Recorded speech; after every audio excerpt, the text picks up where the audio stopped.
Hoje a gente conta com a presença do Mário Avelino, administrador, presidente de duas ONGs, trabalho pesado, né? Muito trabalho, muitas responsabilidades. Uma é o Instituto Doméstica Legal e o outro Instituto do Fundo de Garantia do Trabalhador. E o Mário, ele se especializou nesses dois assuntos, além de uma vida profissional já intensa, né, nos últimos anos. E ele veio conversar com a gente hoje justamente sobre esses dois institutos, sobre o Doméstica Legal, e vai explicar para a gente o que é o Doméstica Legal, e também essa questão do Fundo de Garantia, que é uma luta muito grande, muito difícil, onde o trabalhador brasileiro está sendo espoliado, digamos assim, se eu posso usar essa palavra, né, Mário? Que é até bem sutil, né, para não dizer roubado. E o Mário também é autor do livro Trabalhador é Corneado no Fundo de Garantia, muito interessante. E no decorrer da nossa conversa, ele vai colocar os contatos dele e vai explicar direitinho essa questão do Fundo de Garantia. Mas primeiro, Mário, eu queria ver contigo que você dissesse para a gente o que é o Instituto Doméstica Legal. Em linhas gerais, como é que atua. Que é uma ideia muito interessante e eu não conheço um outro caso desse instituto do seu trabalho. Rapidamente, isso daí é um trabalho que começou nos anos 2000. E eu criei uma empresa, que é o Portal Doméstica Legal, que hoje ela faz folha de pagamento para o empregador doméstico pagar a empregada dentro da lei. Então, é que eu digo, eu sou o contador ou o departamento pessoal do empregador doméstico. Quando começamos esse trabalho, a primeira percepção foi a cultura de informalidade. Então, começamos um trabalho de conscientização do empregador e do trabalhador doméstico, que a melhor relação seria a formalidade. Só que, naquele momento, eu dizia que o emprego doméstico era um subemprego, porque não tinha praticamente direito nenhum, não tinha fundo de garantia, seguro-desemprego, não tinha hora extra, não tinha jornada de trabalho, que eu sempre digo que uma atividade que não tem uma jornada de trabalho é a cultura escravagista. Uhum. E começamos esse trabalho. E a nossa principal atuação é no Congresso Nacional. Eu digo com muito orgulho, para resumir, que o empregador doméstico de 2006 a 2018, ele pôde anualmente, na declaração anual de imposto de renda, restituir o INSS que ele pagava com o empregador. Conquista, Instituto Doméstica Legal. Quando a lei foi sancionada em 2015, o INSS do patrão, que era 12, reduziu para 8, Conquista Doméstica Legal. Do seu instituto. Tudo do Instituto. E tudo atuação no Congresso Nacional, porque nós tínhamos que mudar as leis. A diarista, que é uma profissional autônoma, ela, desde janeiro de 2015, ela pode ser uma microempreendedora individual, uma MEI. E, como tal, ela contribui com 5% do salário mínimo federal, hoje R$ 60,60, e ter todos os direitos previdenciários. E aí eu recomendo, toda diarista, seja contribuinte. Você vai ter garantida aposentadoria, auxílio-doença, salário maternidade, se morrer, pensão por morte para os filhos, ou seja, ela está assegurada. Então, eu estou citando algumas conquistas. E eu digo ainda, enfatizando, que talvez, se não fosse a Doméstica Legal, o Instituto, essa lei que foi sancionada, a PEC, que foi sancionada em 2013, talvez não teria sido sancionada. Fui eu, em Brasília, que fui lá pegar na mão lá o senador para ser relator. Foram brigas históricas. Cheguei a ser preso. Nossa. Pela polícia lá da Câmara. Da Câmara, polícia legislativa, né? Então, toda uma luta que começou historicamente e com a participação da sociedade, porque eram campanhas de abaixo-assinado, e essa assinatura da sociedade nos fortalecia em dar credibilidade de representar o emprego doméstico. E repare, eu usei emprego doméstico, não usei a empregada ou empregador, porque o nosso foco é a melhoria do emprego doméstico, que é uma relação capital-trabalho. Sim. Tem que ter o empregador e o empregado. Então, a gente sempre lutou pelo equilíbrio. E, normalmente, como a gente brigava para que a empregada tivesse todos os direitos, mas, ao mesmo tempo, que o empregador não fosse muito onerado, senão seria um tiro no pé, havia muita visão do lado laboral das trabalhadoras que eu defendia os empregadores. Eu falava, não, se eu diminuo o INSS do patrão de 12 para 8, ele vai ter mais estímulo a você a regularizar. Se ele pode restituir o INSS que ele recolheu, é menos custo. Então elas falavam, não, tá vendo? Ele só defende o empregador. Eu falei, não, eu defendo vocês. Então, o Instituto, a missão dele é a melhoria do emprego doméstico. E ele é patrocinado pela Doméstica Legal, que é uma empresa que faz folha. Já são 18 anos aí, focada exclusivamente em fazer folha para empregadores domésticos. E até tem um convênio antigo com o CRA, que o administrador ele pode ter um desconto caso ele opte em nos contratar. O Mário está conversando aqui conosco do podcast Fala DM, e mais uma vez a gente agradece aqui a sua presença. Eu então, para a gente deixar bem claro, então o Instituto Doméstica Legal ele atua, tem uma ação política, digamos assim, junto ao Brasília, ao Congresso e tal, para a questão das leis, discussão de leis, aprimoramento de leis. E na outra ponta ele atua como como você falou, meio um escritório contábil, né, a grosso modo, mas de fazer realmente fazer com que essa relação capital-trabalho, né, que é a do doméstico com os seus patrões, seja de forma bem estruturada, escriturada, enfim, que haja uma formalização dentro da lei, dentro do que manda os estamentos jurídicos, enfim, que o empregado fique protegido pelas leis e o empregador também se sinta protegido pelas leis para evitar que haja o conflito no futuro. Até uma ação trabalhista, porque o empregador doméstico, só para dar uma visão geral, de repente ele é um médico, é um oncologista, um pediatra, o cara é fera, mas ele é médico, ali é que ele tem a renda. A empregada doméstica, seja uma babá, uma cuidadora de idoso, seja lá quem for, a tradicional empregada, ela, pela lei, e aí é importante definirmos o seguinte, pela lei, empregada doméstica é o trabalhador que é contratado por uma pessoa física ou família, sem fins lucrativos, ou seja, o trabalho da doméstica não pode gerar lucro para quem a contrata. Em ambiente domiciliar e que trabalha mais que 2 dias na semana, ou seja, se ela vai mais que 2 dias na semana, é obrigada a assinar carteira. Até 2 dias, ela pode ser uma diarista. Então, não é obrigado, mas fica a liberalidade do empregador querer ou não assinar carteira. Então, é importante esse conceito, porque muitas vezes a pessoa fala, mas a cuidadora de idoso é uma doméstica? Se ela for contratada por uma família sem fim lucrativo, é. Vou dar um exemplo exagerado, mas que eu já vi. Eu já vi um médico, um cliente nosso, o empregado doméstico dele era um médico. O cargo dele médico, regime, emprego doméstico. Da mesma forma que tem CLT, tem o estatutário. Então, o emprego doméstico é um regime de trabalho. O que eu vou pôr na carteira é o cargo, é a babá, é a cozinheira, é a empregada doméstica. Até piloto de helicóptero já vi. Um autoempresário tem um helicóptero e usa para particular. E tem o piloto, ganhando lá 15 mil por mês. Então, isso é emprego doméstico. Agora, foi um grande avanço, a conquista do regramento da questão das relações entre patrões e trabalhadores domésticos, né? Quer dizer, não existia uma lei que fizesse a regência dessa relação e depois ela foi aprovada pela Câmara. Isso foi um avanço, né? Na realidade, Marcos, foi um grande avanço. A primeira lei nacional sobre emprego doméstico é de 1972. E naquela época, o que ela determinava? Que a empregada teria o salário mínimo federal, teria que contribuir ao INSS, basicamente isso. Não tinha jornada de trabalho, não tinha...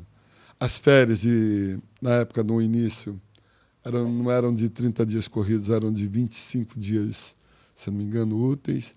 Então, ela tinha os mínimos direitos. Com o tempo, foi avançando. Veio o Vale Transporte, vai por aí afora. E é importante destacar que, quando houve toda aquela discussão da PEC, entre 2010 e 2013, havia muito aquela... pessoas dizendo, se for aprovado isso, vai acabar o emprego doméstico, que vai encarecer para o empregador, e muita gente demitiu por desinformação. Quando veio a lei em 2015, também por desinformação veio demissão, mas tem um dado interessante. Quando a lei foi sancionada, porque isso a gente acompanha, havia, naquele momento, em junho de 2015, 1.190.000 domésticas que tinham carteira assinada, num total de mais de 7 milhões de trabalhadores. Antes da pandemia, em 2019, nós tínhamos 1.560.000 domésticas com carteira assinada, um aumento de 370.000 domésticas formalizadas e, percentualmente falando, um aumento de quase 35%. Então, repara, a lei é boa, a lei foi bem elaborada e eu falo com muito orgulho que eu participei da elaboração dessa lei. Cheguei a corrigir texto com o relator, na época o senador Romero Jucá. Então, a atuação nossa é muito importante. Eu digo, é com orgulho e não com modéstia, que eu digo que emprego doméstico brasileiro é ADL e DDL, ou seja, antes da doméstica legal e depois da doméstica legal. Somos um ator fundamental para essa melhoria, para esse avanço, que é um direito digno e justo para o trabalhador e a trabalhadora doméstica. Você tem ideia de quantos trabalhadores domésticos hoje você, através do seu instituto e tal, e da empresa, você gerencia as relações de trabalho? Hoje, pelo Portal Doméstica Legal, que é um serviço, nós hoje fazemos a folha de aproximadamente 12 mil empregadas domésticas. São quase 10 mil empregadores em todo o país, que é um serviço via web, então não é um serviço que é presencial, é tudo via web. Então, hoje, do Iapoque ao Chuí... Você tem clientes muito interessante. Os nossos clientes são os empregadores domésticos. Entendi. A ONG é atuação política no sentido de melhoria da lei. E, nesse momento, a nossa luta é para retornar a restituição do INSS no imposto de renda, que isso diminui, é um estímulo, e também que haja um refis para aquele empregador que tem débito com o INSS, ele também tenha um prazo longo, que nem eles fazem para as empresas. E a gente conquistou isso na lei de 2015, a gente conseguiu um refis, projeto do Instituto, mas que o governo, na época, boicotou. Nós conseguimos que o empregador poderia regularizar, empregador doméstico, o débito do INSS em 120 meses, com isenção total da multa por atraso e com redução de juros. O que o governo fez? Boicotou na execução. Então, nós temos projeto de lei proposto, que está lá no Congresso, para ter um refis, porque a gente estará dando a condição daquele empregador que tem débito regularizar. Sim. Então, ele ganha em eliminar um débito e dá a condição à doméstica estar em dia com a Previdência, para uma aposentadoria, para um benefício. Então, são projetos importantes que, infelizmente, são barrados pela cultura, desculpem o termo, não vou falar em política, pela cultura liberal demais, que o emprego doméstico, para alguns, eu até pegando pesado um pouco, continua ainda na escravatura. Eles acham que a empregada doméstica não é consumidora, ela consome, ela paga imposto. Quando ela compra um litro de leite, está pagando IPI, ICMS, e vai por aí afora. O seu instituto tem uma relação, aproximação, conversas com o sindicato das domésticas? Existe sindicato? Sim, existe. São Paulo é mais avançado. São Paulo é o único estado que lá tem convenção coletiva. Os demais estados não têm. O Rio de Janeiro, nós temos sindicatos laborais, 4 a 5 sindicatos em todo o estado. Temos aqui o do município do Rio, que é ali em Rio Comprido. Mas o do empregador é muito... Ainda não existe um empregador só. Tem um sindicato antigo, mas que não é atuante. Então, mas o nosso trabalho, ele é muito mais efetivo, como eu falei, no sentido de mudar as leis. E é isso. Entendi. Muito interessante. Estou conversando aqui com o administrador Mário Avelino, que tem o livro Trabalhador é Corneado, um Fundo de Garantia, que a gente vai entrar agora no assunto do Fundo de Garantia, que é um assunto candente, né? Que a gente sabe de uma série de dificuldades judiciárias, digamos assim, né? Para poder se avançar. E eu queria, Mário, que você agora falasse um pouquinho para a gente sobre o que é essa questão do Instituto Fundo de Garantia do Trabalhador, que você preside, é o segundo instituto que você preside,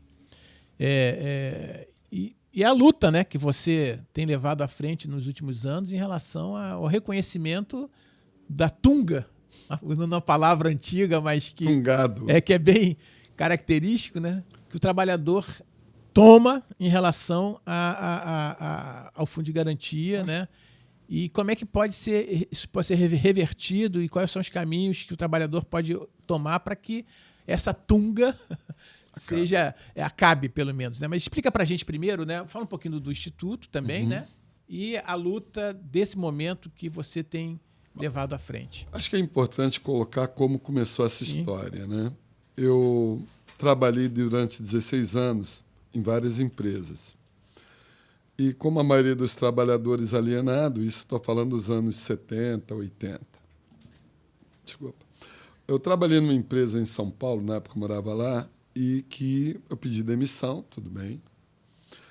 Em 1986, eu já aqui no Rio, resolvi sacar o fundo de garantia. E fui descobrir... Pode mostrar. E fui descobrir que essa empresa, a conta não existia. E a pessoa que me atendeu na Caixa Econômica, eu estou falando 1986, há 30 e poucos anos atrás, né? O atendente falou, ele falou de uma forma que aquilo me agrediu, né? Quando eu falo agrediu, no sentido, me atingiu. Ele disse, olha, tá vendo? Vocês não olham o teu fundo de garantia, é isso que dá. E eu me senti um babaca, para dizer bem claro. Por quê? Porque aí que eu fui pesquisar. Primeiro, eu não podia entrar com ação trabalhista porque eu teria até 2 anos para entrar com ação, porque a empresa deixou de depositar. Eu saí da empresa em 1975, 11 anos depois que eu fui procurar o fundo. Segundo, fui levantar, a empresa já tinha falido. Nossa. E era uma grande empresa lá de São Paulo, Diários e Emissoras Associados. E aí comecei a pesquisar e comecei a descobrir uma série de problemas, fraudes, não cumprimento da lei, onde um dos principais é o não depósito por muitas empresas. Para o ouvinte ter uma ideia, dados do ano passado, inscrito na dívida ativa da União, existe quase 40 bilhões de reais sendo cobrados pela Receita Federal, que é a Fazenda que cobra, de depósitos não realizados. E o pior, metade desses valores são empresas falidas, como Varig, VASP, Manchete, Editora Bloch e outras. Então, existe... hoje existe um passivo de não recolhimento de 40 bilhões de reais. Isso, claro. Não, é muito mais, porque isso é o que está inscrito na dívida ativa. Sim. Sem contar, porque a Fazenda só inscreve na dívida ativa quando está para prescrever o prazo, que antigamente eram 30 anos. Então, é muito mais. Então, o trabalhador ele tem que fiscalizar a conta dele, ele tem todos os recursos. Ele tem aplicativo da Caixa gratuito.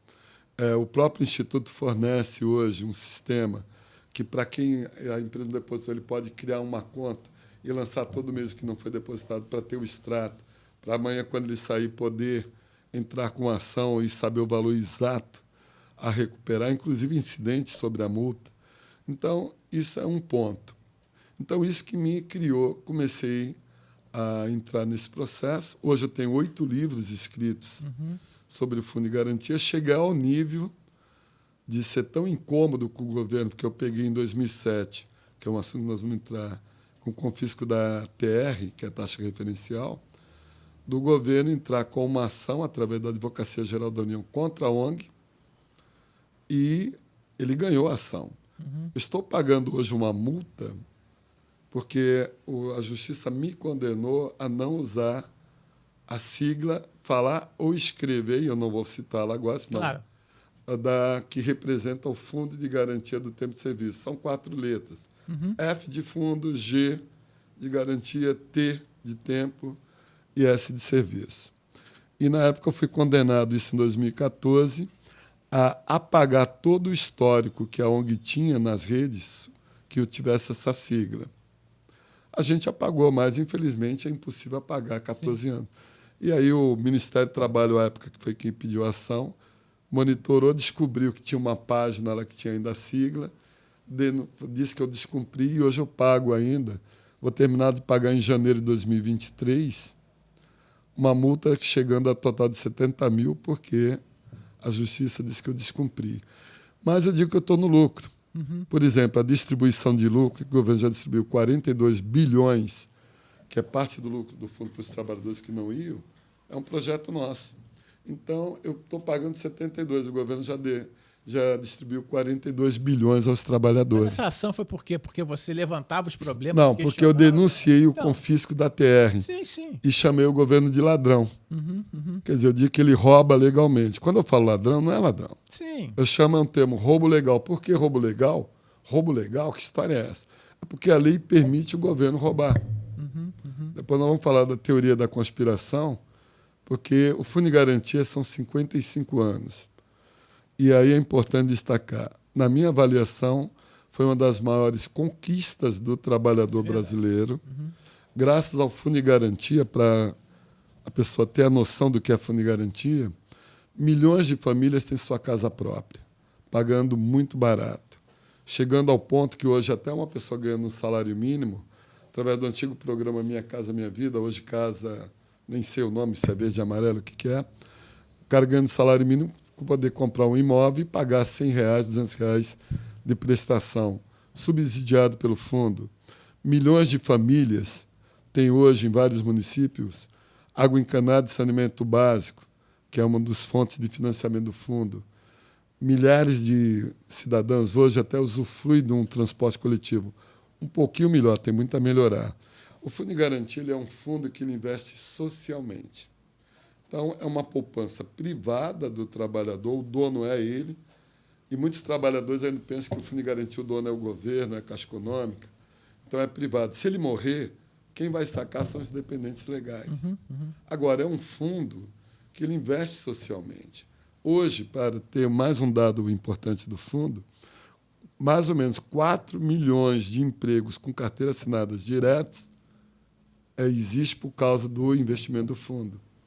Em média, o fundo ele investe por ano quase 80 bilhões entre habitação popular, saneamento básico e infraestrutura, e atualmente com a saúde também, que está segurando as santas casas, fora 120 bilhões de saque todo ano por motivos. Se o cara foi demitido, se aposentou.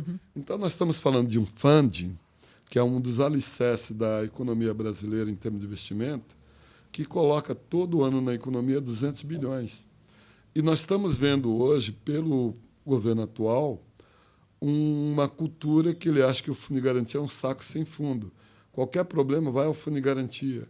Então, nós corremos risco da sustentabilidade e o trabalhador ainda tem uma cultura, uma desinformação, não digo uma cultura, que ele fala, não, o Fundo de Garantia é meu, então eu quero sacar a hora que eu quiser. Não, cara.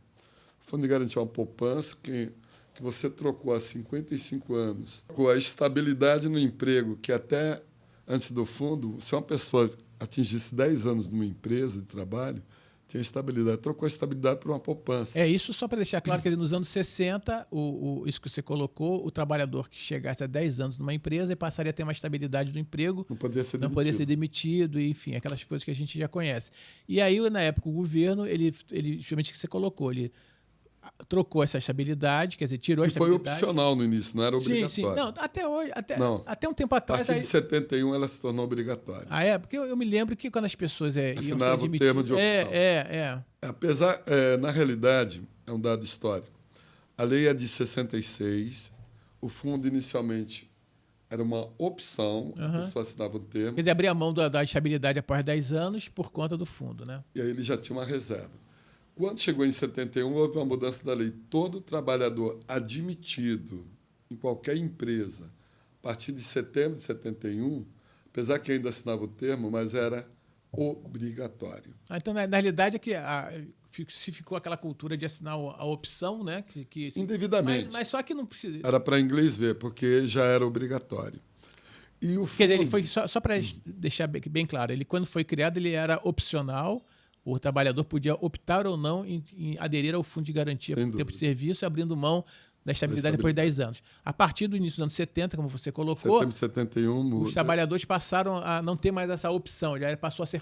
Automaticamente já entrava para o Fundo de Garantia e perdia o direito da estabilidade após 10 anos. Não é isso? Só para dar um exemplo, de repente o João ele trabalhou de 58 a 69 na empresa X. E tinha lá a estabilidade. Ele saiu, de repente pediu demissão, porque foi para outro emprego, e foi admitido em 72 na empresa Y. que nós estamos deixando bem claro. Cada empresa é uma conta no fundo de garantia. Então, a partir daquela admissão, para aquela empresa, ele se tornou optante. O termo ainda era opção, que a gente usava, mas era obrigatório. Isso é interessante também deixar claro que, às vezes, o trabalhador... eu tenho uma conta. Não, o trabalhador, dependendo da situação, ele pode ter várias contas de fundo de garantia, né? De acordo com... Cada empresa é uma conta. Trabalhou em 10 empresas, e tem 10 contas de fundo de garantia. Porque, pode ter um resíduozinho numa, pode estar zerado em outra, e assim por aí vai. Porque o depositário, a conta do fundo de garantia, tem o titular da conta, é o trabalhador, que é o dono, mas quem é que deposita? A empresa que E aí é importante também esclarecer. Eu digo que a lei que foi criada há 55 anos atrás é uma lei perfeita. Ela, primeiro, qual é a matemática do fundo? A cada ano de trabalho, a empresa deposita um salário bruto mais 6%. Quer dizer o seguinte, vamos dar um exemplo. A pessoa ganha, só para simplificar, R$1.000. Então, se ela ganha 1.000, todo mês é depositado R$80. Se eu pegar 12 meses de salário vezes 80, dá 960. Tem o 13º mais 80, 1.040. E tem um terço de férias.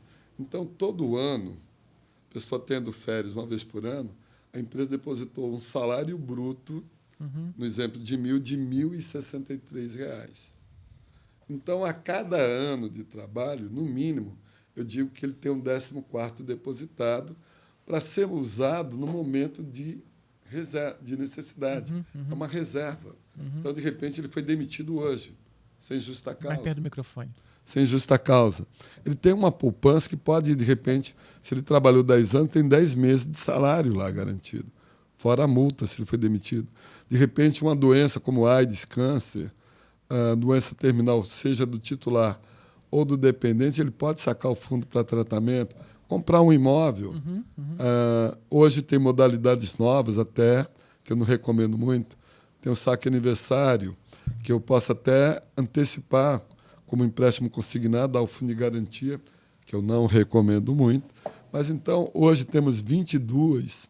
E até se usou o fundo de garantia também, a possibilidade de parte do fundo de garantia ser utilizado para a compra de ações da Petrobras. Que houve no ano de 2000, Petrobras. Na sequência, 2001, 2002, teve Vale do Rio Doce. E vai abrir agora para a Eletrobras. Então, está se anunciando a privatização da Eletrobras. Até agosto, e o trabalhador poderá sacar 50%. Bom, então a gente já historiou aí, você já esclareceu para a gente a questão de como é que ele foi criado, por que foi criado, essas mudanças todas, a lógica que está por trás desse depósito mensal do Fundo de Garantia, que equivale ao salário bruto a cada ano. A cada ano, que é reajustado e por aí vai. Então, agora conta para a gente aqui, para o podcast Fala ADM, Fala Administrador, que, de qualquer maneira, existe aí um problema sério da rentabilidade do fundo. Que essa rentabilidade acaba indo em desfavor do trabalhador, não é isso, Mário? Sem dúvida. Como é que é isso agora? Vamos lá. O Fundo de Garantia é uma poupança privada. Eu sempre digo o seguinte, eu bato palmas quando o governo faz qualquer programa que beneficia toda a sociedade, mas tem que usar o dinheiro do Tesouro Nacional, que é o dinheiro do contribuinte. Mas ele vai lá e confisca dinheiro do fundo para gerar alguns benefícios. Não estou tirando benefício, mas fazer acordo com o chapéu dos outros é o que o governo faz. E ele tem lucro. Hoje, o Fundo de Garantia ele tem um total de 640 bilhões de reais, dos quais 530 bilhões é dinheiro do trabalhador. Os outros 111 bilhões é lucro que o fundo deu e é uma conta reserva, que se em tese o fundo acabasse hoje, o trabalhador sacaria 530 bilhões e o governo embolsaria 111 bilhões. Então, é um grande negócio.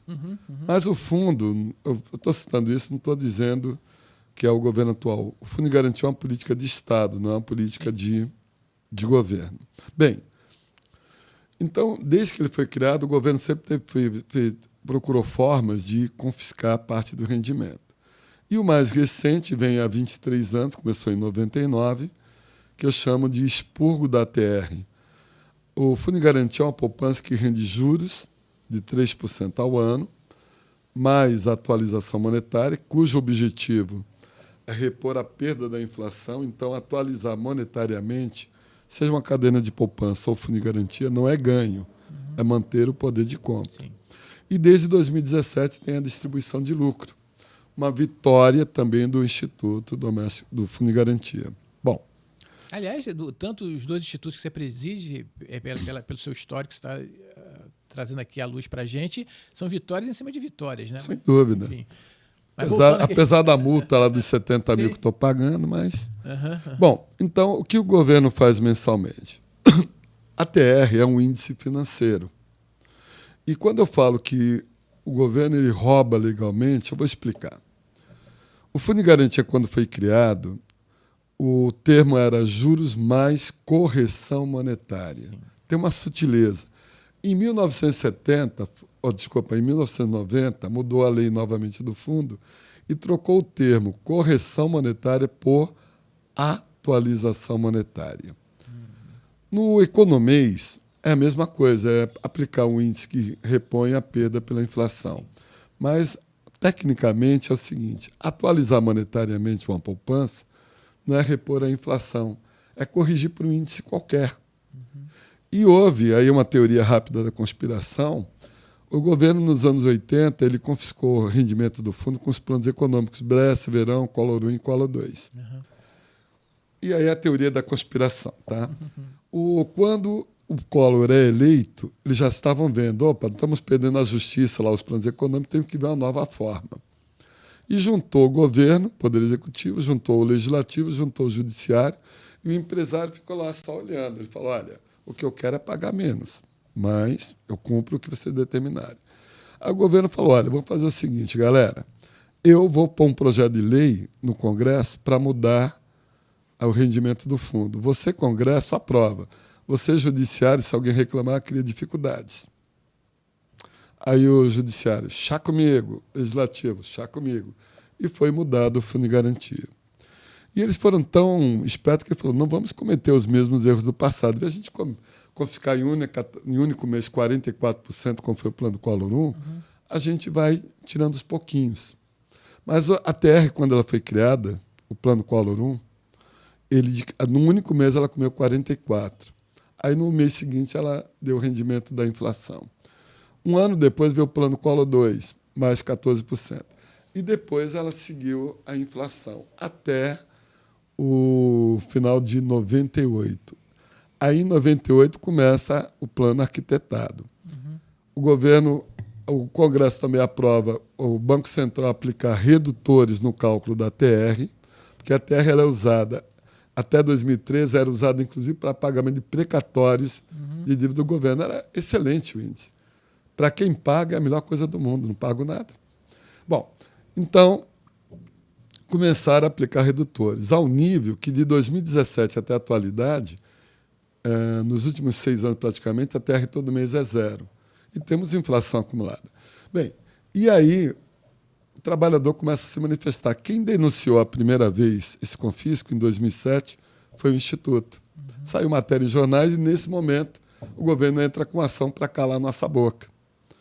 E entrou, através da Advocacia Geral da União, rolou quase 7 anos, conta de mentiroso, mas foram 7 anos.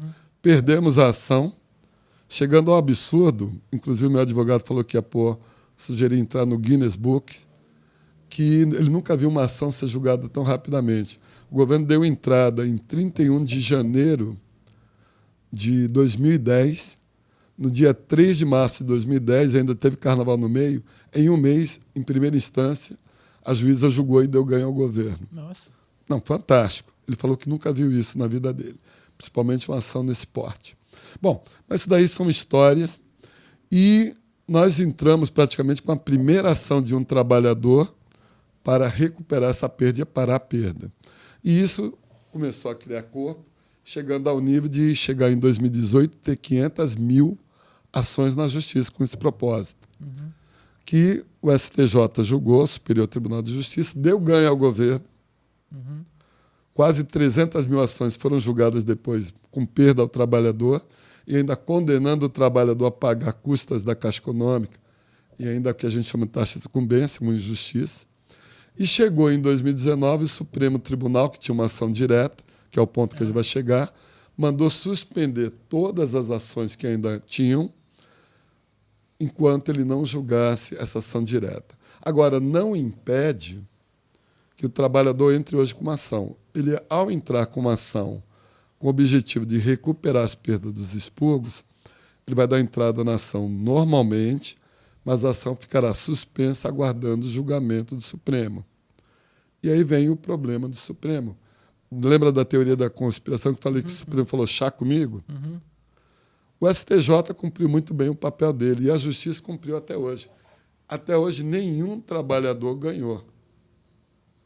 A primeira decisão favorável foi em 2014, em primeira instância, que a Caixa recorreu, o Superior Tribunal de Justiça entrou uma ação lá, ele mandou suspender, levou 4 anos para julgar. Quando julgou, deu ganho ao governo. Falou, quer mudar alguma coisa, vai lá no Congresso e muda a lei, porque o governo cumpre a lei. É que eu digo, ele mete a mão legalmente. Bom, e o Supremo, é uma pergunta que eu já fiz ao Supremo. Qual é a explicação? O relator é um ministro que eu parabenizo, é um cara muito sério, é o Luiz Roberto Barroso. Desde 2019, ele, como relator, mandou suspender e está pronta a relatoria dele desde 2019. E aí, tira de pauta. Aí remarca, tira de pauta, remarca, tira de pauta. Para o ouvinte ter uma ideia, o trabalhador ter uma ideia, nesses 2 anos, pegando dezembro de 2019 a 10 de maio último, agora 2022, são 2 anos e meio, pelo confisco da TR, o governo deixou de acreditar 238 bilhões de reais. Vou dar um exemplo para ser mais exato.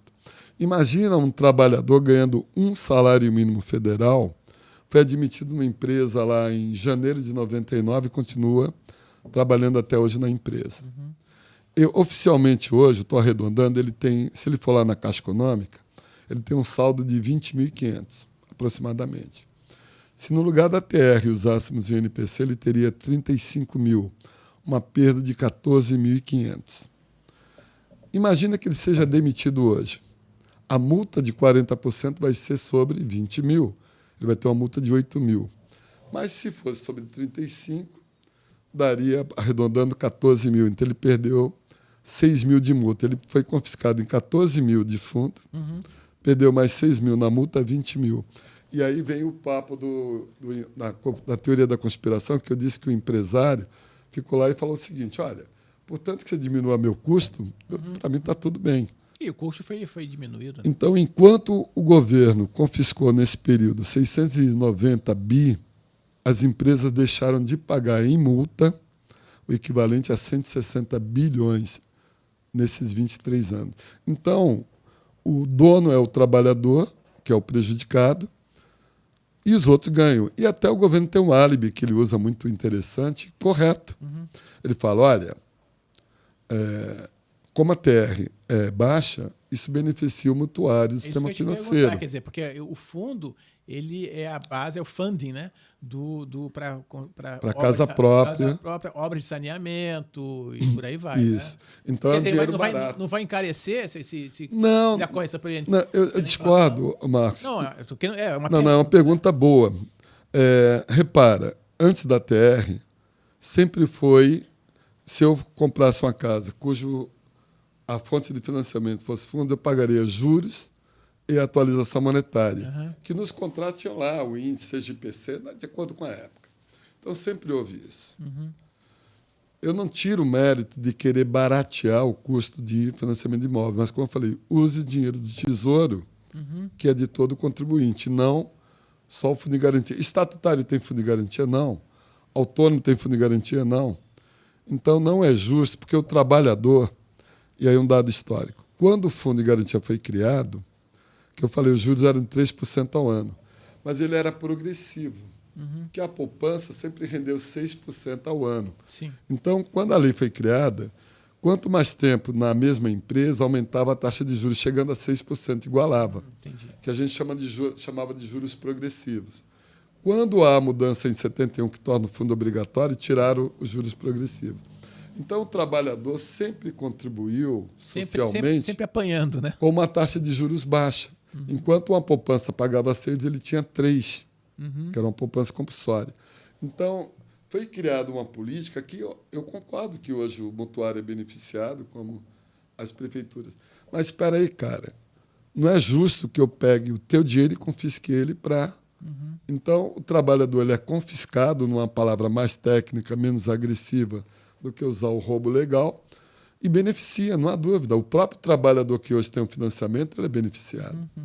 Mas nós temos que ter a justiça. O Fundo de Garantia é uma poupança privada. Você não pode ir lá e meter a mão. E meter a mão dentro de uma conspiração que é uma realidade. Então, o Congresso Nacional tem lá, nós temos projetos. Eu, em audiência pública, tanto no Senado quanto na Câmara, ali perante uma plateia de senadores ou deputados, textualmente falando, olha, o trabalhador é roubado legalmente no Fundo de Garantia porque vocês aprovam leis que permitem o governo meter a mão no bolso deles. Não falam nada. Isso aí é o que muito se fala, né? E não só nessa área, a questão do Fundo de Garantia, mas é o ganho inflacionário que o governo tem, né? Com a inflação alta, por incrível que pareça, o governo tem ganho em algumas áreas como essa, por exemplo, o imposto inflacionário, né? Quer dizer, ele remunera um valor abaixo da inflação e acaba que a remuneração que ele dá, não só em fundo de garantia, em outras ações também, acaba que seria muito maior caso ele desse a correção integral da inflação, enfim. Acaba que tem um ganho, né? Quer dizer, deixa de remunerar, no caso, o trabalhador, né? A distribuição de lucro até diminuiu um pouco esse prejuízo. Tanto é que os 2 últimos anos, praticamente todo o lucro do fundo foi distribuído. Mas é um lucro. Mas não necessariamente. Às vezes. Por lei, a lei foi criada a 50%, mas dá liberdade. Entendeu? Sim. Sim. Mas para mais um reforço no que você falou agora, dos 640 bilhões do ativo do fundo, quase 120 bilhões em média por ano é aplicado em letras de tesouro. Eu não estou tirando mérito de aplicar, não. Sim. Porque o dinheiro tem que ser aplicado para poder pagar rendimento para o poupador do fundo. Só que o trabalhador perde mais do que ganha. Então, a nossa luta é acabar com o confisco. Então, e só tem uma forma. Nós já fizemos vários movimentos, abaixo-assinado, temos dezenas de projetos de lei lá tramitando arquivados. Tá? E como hoje nós dependemos de uma decisão do Supremo marcar e julgar. Por que eu falo marcar e julgar? Porque por 3 vezes ele marcou o julgamento e tirou de pauta. Eu chamo isso de enganar o trabalhador. Ou seja, eu marco, faço média, quando chega lá eu tiro de pauta. Então nós queremos que ele marque e julgue, ou seja, que o Supremo Tribunal Federal respeite o trabalhador e não o engane mais com esse procedimento de põe e tira. Eu fiz isso 3 vezes, não é isso? 3 vezes, e não marcou pela 4ª vez. Fizemos dia 13 de maio, último, esse mês agora, nós fizemos uma comemoração de 1 ano de aniversário que o Supremo tirou de pauta e não marcou. Então eu digo, trabalhador, primeiro, só tem uma forma de pressionar o Supremo, é você entrar com ação. E hoje nós disponibilizamos, é gratuito. Esse livro aqui, Trabalhador Corneado, eu lancei uma outra versão, porque o trabalhador não gosta de dizer que ele é corneado, mas ele é, que se chama Recupere Seu Dinheiro. E eu explico passo a passo. Esse livro está disponível gratuitamente no formato e-book. Eu vou dar o endereço, a pessoa vai lá e baixa o livro. O trabalhador pode hoje calcular o valor exato de quanto tem a recuperar de cada conta trabalhada de 99 para cá, mesmo que já tenha sacado, para saber o valor, se vale a pena entrar com ação. Tudo isso está de graça, disponível. Agora, para calcular, o trabalhador ele tem que ir no aplicativo da Caixa, gerar um extrato, o sistema vai ler e vai dar um novo extrato para ele, trocando a TR pelo INPC. E, por incrível que pareça, as pessoas não acreditam, porque o dia a dia, culturalmente, o que se põe para o trabalhador, e a imprensa contribui também, é aquela ideia que tudo acaba em pizza, que não vale a pena. Então, eu digo, trabalhador, vale a pena. Nós conquistamos a recuperação do Plano Verão e Collor nos planos econômicos. Nós conquistamos várias coisas com a participação de uma minoria. Imagina se a maioria toma atitude. Então, a questão de cidadania, de respeito próprio, não só a ele, como até os os dependentes dele. Agora, você diz que essa tese, né, da questão do INPC e tal foi julgada até no STJ e foi perdida. Perdeu. Aí se recorreu ao STF. Agora, se o STF entender que realmente caberia o INPC, não é isso? Ou o índice que repõe a inflação. Um outro índice que repõe a inflação em detrimento da TR, isso vai valer para todos aqueles, inclusive os que perderam já a ação no STJ? Ou como é que funciona isso? Existem várias situações. É interessante a tua pergunta, importantíssima. Existem várias possibilidades. A primeira possibilidade é o STF ratificar a decisão do Superior Tribunal de Justiça e falar, olha, vai continuar do jeito que está, vão lá no Congresso e mude, que o Congresso não vai mudar. Uhum. A segunda hipótese, que aí já é uma vitória... Seria a solução de lavar as mãos, né? Não. Você resolve ali... Vai para o Congresso que o Congresso não vai trocar. Uhum. Tá? Nós estamos nessa luta há muitos anos. A situação B, que já é uma vitória, ele pegar e falar, olha, vamos fazer o seguinte, como é uma lei, o que foi daqui para trás morreu, daqui para frente o governo não confisca mais. Então já é uma vitória, porque dia 10 de junho agora, o governo vai meter a mão em pelo menos mais uns 18 bilhões, em um único mês. Uhum. Então o governo continua confiscando. Não é um prejuízo que teve e parou. Quem está trabalhando, ou quem tem conta inativa, que é aquela conta não sacada, continua mês a mês sendo confiscado. Uhum. Então, é a situação B, que é o mínimo que eu espero. Na situação C, o Supremo pode dizer o seguinte, olha, realmente o trabalhador tem direito e dizer que o direito retroage aos últimos 5 anos, porque houve uma mudança na ação trabalhista, o trabalhador só recupera os últimos 5 anos de fundo de garantia. Mas a lei prevê 30 anos, então o expurgo de 99 para cá. E ele pegar, reconhecer e o que a gente chama de repercussão geral. Então, quem entrou com a ação beneficiou quem não entrou, como houve nos planos Verão e Collor no ano de 2000. Todos os trabalhadores foram beneficiados. E, na época, 6 milhões e meio de ações foram dadas entrada na justiça. Nesse momento, tem umas 300 mil, é muito pouco. Mas eu acredito muito na hipótese do seguinte, da vitória do trabalhador, mas que a gente chama tecnicamente de modular a decisão. Uhum. Quer dizer o seguinte, olha, o trabalhador tem ganho sim, vai recuperar a perda desde 99, mas somente para quem entrou com a ação até a data de julgamento. Uhum. O Supremo fez isso na caderneta de poupança há uns anos atrás, que os poupadores também entraram com a ação para recuperar o plano Verão e Collor. A FEBRABAN, que é a Federação dos Bancos, falou, pô, Supremo, se vocês derem ganho em repercussão geral, são mais de 100 bilhões que temos que pagar e vai quebrar os bancos. O Supremo deu ganho ao poupador, mas ele limitou a quem entrou com a ação. Então, a minoria entrou e o resto ficou chupando o dedo. Então, eu digo para o trabalhador o seguinte, meu amigo, esse negócio de ficar esperando alguém ganhar para você ser beneficiado não vai acontecer. Por quê? Porque nós estamos falando de mais de 80 milhões de trabalhadores, de quase 700 bilhões de confisco que continua aumentando. Mês a mês, né? Todo mês. Então, você tem que ter uma atitude de cidadão, você tem que se respeitar. Se você aceita que o governo todo mês vá lá na sua caderneta de poupança, que é tua, fundo de garantia não é desconto em folha. Muito trabalhador acha que é desconto em folha. Uhum. Desconto em folha é o INSS, é imposto de renda quando tem um valor alto. Fundo de garantia é um encargo trabalhista. Uhum. A empresa deixou de ter a estabilidade e paga uma poupança.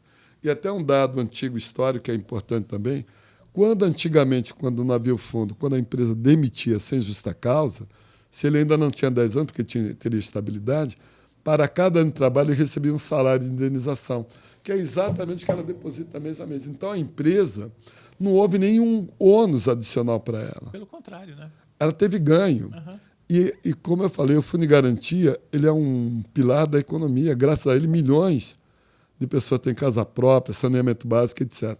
Então, o Fundo de Garantia é uma poupança que investe socialmente. E aí vem, só para finalizar esse ponto, o seguinte. O trabalhador ele tem que ter a consciência. O Fundo de Garantia é um direito trabalhista garantido na Constituição. Não é cavalo dado que não se olha os dentes. ele trocou a estabilidade por uma poupança, os empresários não estão pagando nada a mais. O que houve de aumento, e aí eu concordo, é o seguinte, quando ele foi criado o fundo, a multa por demissão sem justa causa era 10%. Depois da Constituição de 88, aumentou com 40%, com a argumentação de tornar mais caro a demissão. Sim. E, com isso, diminuir. Eu, particularmente, acho que houve um aumento muito grande na multa. Agora, o fundo, não. Então, o trabalhador tem que falar, cara, é meu dinheiro. Por exemplo, eu conheço pessoas, hoje, na questão do expurgo, que tem mais de 200 mil a recuperar. Como também tem pessoas que têm lá R$10 a recuperar. E o pior, tem advogados, às vezes, fazendo uma propaganda enganosa, quando eu falo enganosa, dizendo o seguinte, não, vai ter uma grana boa. Pode ter, sim. Agora, eu já vi pessoas entrando com ação pagando mais de R$1.000 para um advogado e, no fundo, calculando, nós fizemos o cálculo, o cara tinha R$80. Quer dizer, então ele é iludido. Então, hoje, ele tem uma ferramenta gratuita, ele calcula o valor exato para cada empresa que ele trabalhou de quanto tem a recuperar. E, com isso, tomar a decisão consciente de entrar com ação. E ele tem várias opções para entrar com ação na justiça. Ele pode entrar, de repente, com uma ação coletiva. Vamos com uma hipótese que o CRA fez uma ação coletiva. Eu sou administrador e eu posso, talvez, se houver uma ação coletiva, entrar pelo CRA, que vai ter um custo, mas normalmente muito barato. Posso entrar, às vezes, através do sindicato. Tem sindicatos que entraram com ação coletiva. Alguns perderam naquele julgamento de 2018. Também é uma forma barata. O próprio Instituto, no ano passado, nós entramos com ação coletiva com 5.500 trabalhadores em todo o Brasil. Só que a ação coletiva só pode entrar uma vez. Hoje, o Instituto tem a opção de entrar com uma ação individual, onde vai ter um honorário advocatício bem baixo, ele vai ter também um custo muito baixo, porque é uma ONG, não tem fins lucrativos. Ele tem, inclusive, a opção de entrar gratuitamente com a ação. Se o trabalhador, o valor a recuperar for de até 60 salários mínimos, que hoje é 72.700, ele poderia entrar pelo Juizado Especial de Justiça. Mas eu não recomendo ele fazer isso, porque ele vai comprar petições padrões que tem aí e depois não vai saber acompanhar. Tem ainda a opção do Ministério Público Federal, que tem uma ação coletiva que a pessoa pode se inscrever. Então, não há justificativa para o trabalhador não tomar atitude, a não ser que ele queira, e eu peço desculpa a vocês ouvintes, o nome do livro é Trabalhador é Corneado no Fundo de Garantia. Quero deixar bem claro, eu não estou chamando ninguém de corno, eu estou dizendo que alguém está te gerando prejuízo. Obviamente, ao você tomar consciência, vai ter que tomar uma atitude de aceitar continuar sendo prejudicado, para não dizer corneado, ou brigar para não continuar. E aí, na brincadeira, porque o livro, a introdução, ele dá toda uma aula sobre cornitude no Brasil. Ele mostra o que é corno manso, corno raivoso, vingativo.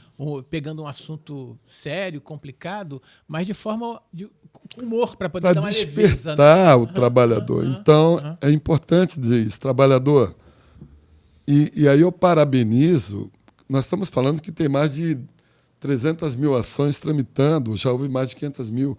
Então, eu diria que quase 4 milhões de trabalhadores tomaram uma atitude de cidadão e dizer o seguinte, eu não admito que mexam no meu dinheiro, na minha poupança, que é dos meus filhos, da minha família. Então, eu não admito e vou tomar atitude. Qual é o caminho? Só tem um, entrar com uma ação na justiça. E mostrar para o governo, para o Poder Legislativo e para o Poder Judiciário que você é um cidadão. A obrigação, que são os deveres, isso é imposto. Você tem que pagar INSS, imposto de renda, isso. Tudo isso tem que pagar IPTU, seja lá o que for. Seus direitos não é divulgado muito. E não é divulgado para poderem te fraudar, te prejudicar. E vai por aí fora. Então, o livro, ele explica essa questão e explica outras situações de perda. Situações de perda de empresa que não deposita, como evitar, como recuperar. Mostra quem é que está prejudicando. Situações que hoje, infelizmente, O ladrão agora não precisa roubar com a arma na tua cabeça, ele vai na internet, pega seus dados e vai lá e saca teu fundo de garantia. E até é interessante citar esse caso aí. Vamos pegar, em 2020, 2019, houve o saque emergencial do fundo. Quase 100 mil trabalhadores, quando foram sacar o fundo de garantia, lá o saque de emergencial, já tinham sacado por ele. Que horror, que coisa. E aí o trabalhador, por desconhecimento, ele foi lá e o cara da Caixa falou, não, ô, Marcos, você já sacou, está aqui. Não, mas eu não saquei. Não, você sacou.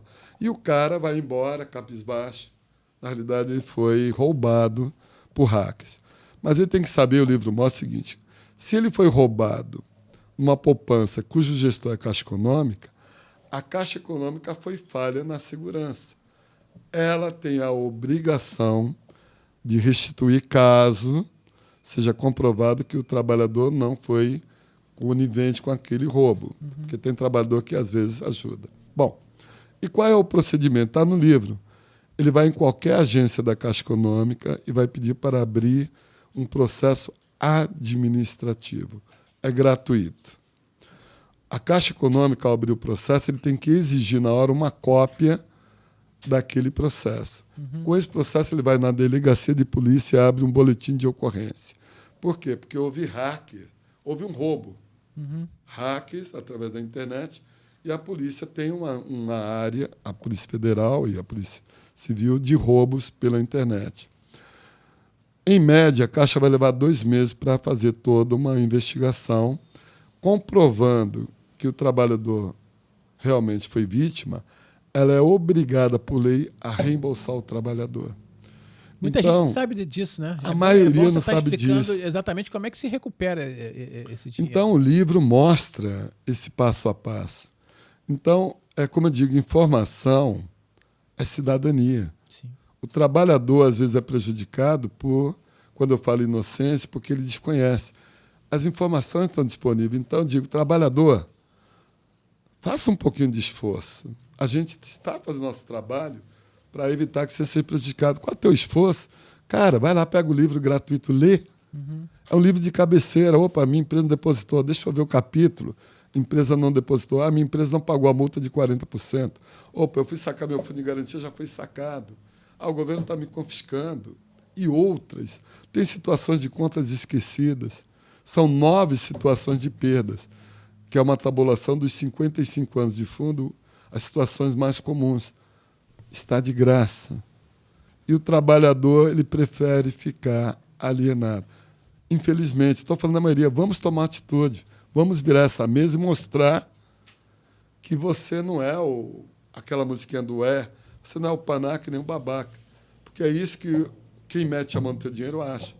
Eu meto a mão em milhões e um se reclama. E quando reclama, eu crio dificuldades para desestimular. Agora, Mário, nós somos um podcast independente, o Fala ADM, muito voltado para o público em geral, mas em especial para administradores e pessoas que militam na área da gestão, administração. Eu queria, antes de você dar os seus contatos, até porque tem assuntos que são do Doméstica Legal e da questão do fundo de garantia, então muita gente vai querer entrar em contato, né, para poder saber, porque inclusive tem o livro virtual que pode ser baixado de graça, uma série de coisas, né? É importante que ao final você dê os seus contatos, a gente vai colocar aqui no rodapé também, ali na legenda também o contato. Mas nessa questão agora você é administrador com uma longa carreira, exitosa, é um empreendedor, porque você preside dois institutos. Que tem empresa privada. Tem empresa privada também. Não é uma coisa fácil o seu dia a dia. Imagino que é um dia a dia corrido. Agradeço mais uma vez você ter disponibilizado parte do seu tempo para conversar aqui com a gente.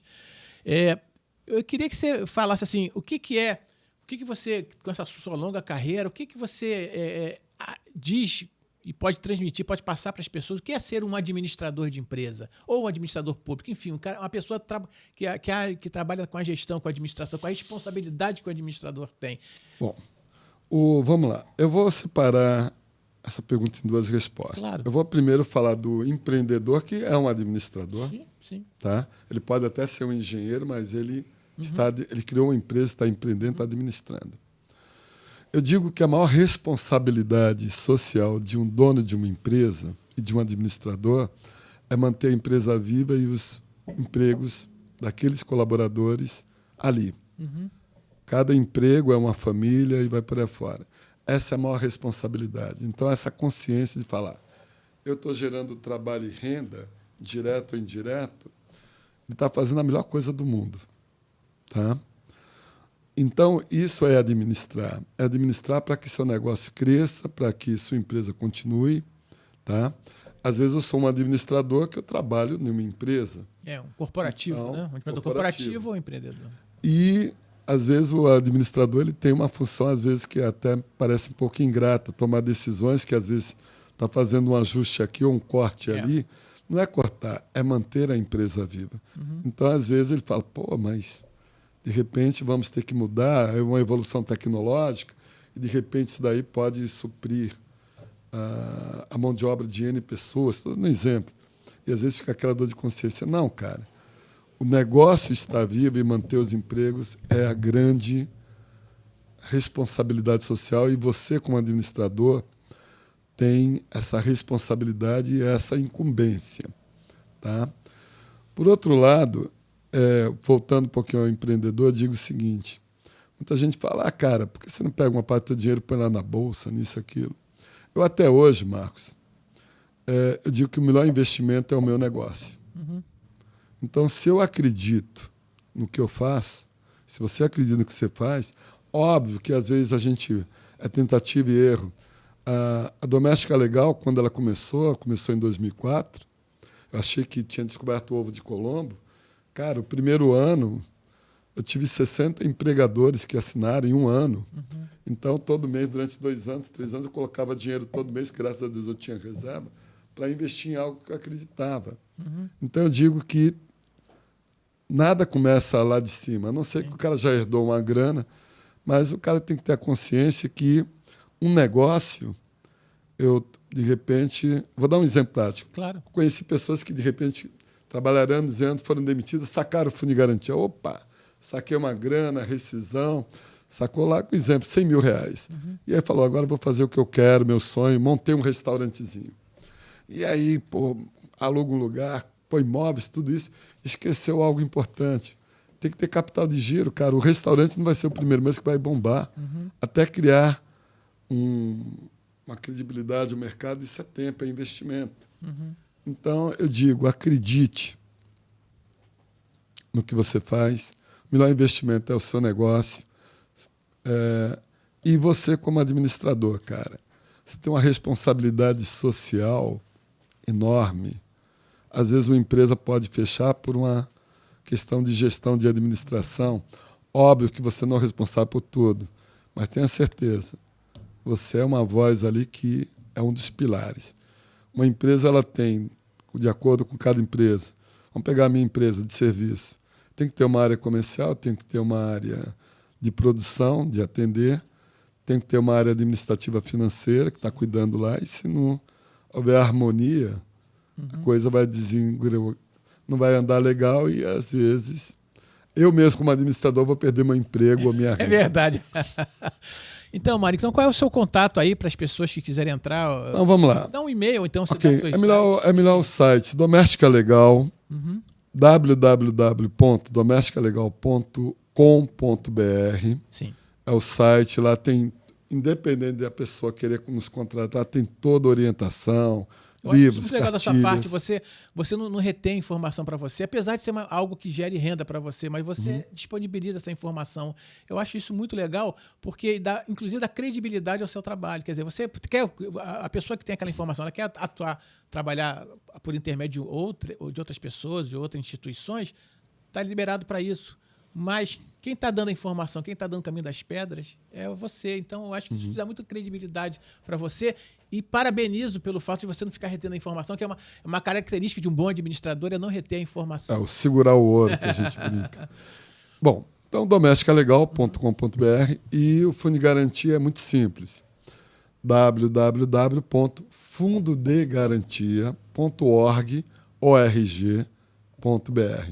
E lá, o administrador, porque nós temos muitos colegas que têm fundo de garantia, eles podem até ver toda a orientação de como entrar com a ação e até, caso optem, entrar com ação através do próprio Instituto Fundo de Garantia, Legal. que é uma opção.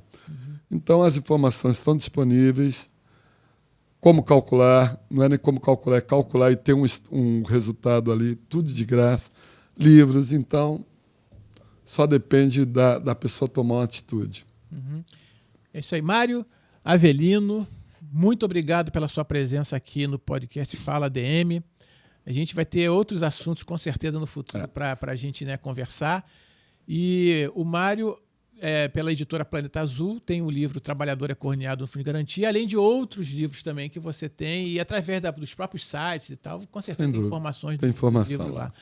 Mário, mais uma vez, muito obrigado pela sua presença, pela sua parceria, né, de estar aqui conversando com a gente. E tenho certeza que esse podcast de hoje aqui vai ser muito interessante para muita gente, não só na questão da relação capital-trabalho, empregador, empregado doméstico, mas também na questão do fundo de garantia. Marcos, eu que agradeço aí o convite, a oportunidade, me coloco à disposição. Daqui a 3 meses eu vou lançar um livro no emprego doméstico chamado Como Gastar Menos Dentro da Lei no Emprego Doméstico. Interessante. Para que as pessoas acabem aquela falsa cultura que é muito caro ter um empregado na lei. Ao contrário, é mais barato ter um empregado na lei do que fora da lei, com certeza. Beleza. Mário, muito obrigado mais uma vez. Eu que agradeço.